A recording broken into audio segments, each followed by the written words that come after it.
A gente chama de relações dentofaciais a harmonização compreendida entre o crânio e a sua mordida. Como começou essa história? Por muitos anos, o ser humano tenta entender as mordidas e tenta classificá-lo de uma maneira lógica. O pai da ortodontia moderna foi um dentista americano chamado Engel, que classificou de maneira mais ordenada os tipos de mordida em 3 padrões. Ele chamou o normal de classe 1 de Engel, falta de mandíbula de classe 2 de Engel e o excesso de mandíbula de classe 3 de Engel. Se nós pensarmos em todas as deformidades, elas coexistem dessa maneira de maneiras um pouco diferentes, mas o padrão são sempre os mesmos. Pois bem, falando do normal agora, o classe 1 de Engel, o que consiste isso? Basicamente, a mordida deve ocluir corretamente, o nome correto do encaixe dos dentes é oclusão, então ela deve ocluir com um encaixe de chave de molares, que são os primeiros dentes chanfrados que a gente tem, e de caninos também. Para traduzir para uma coisa mais simples para as pessoas, eu falo sempre aos pacientes, a boca tem que fechar como se fosse uma caixa de sapato. Os dentes superiores da maxila, que é esse osso aqui de cima, tem que fechar ligeiramente em cima dos inferiores, que pertencem à mandíbula aqui embaixo.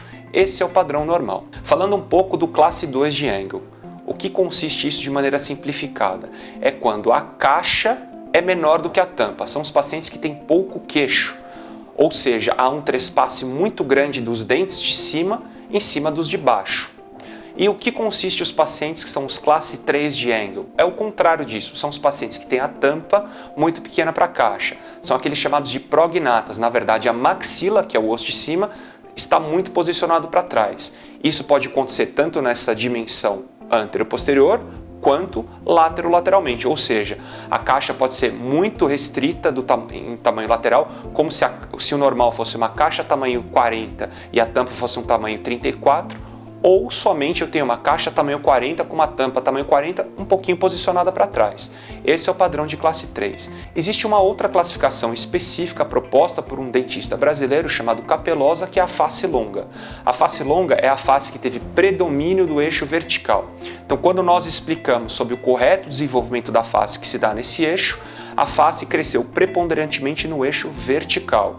Em que consistem essas alterações? São pacientes que têm o rosto comprido e fino, geralmente com exposição de incisivos, então, ou sorriso gengival, que é o nome técnico para isso, e que podem ou não ter o queixo posicionado para trás, e normalmente o tem.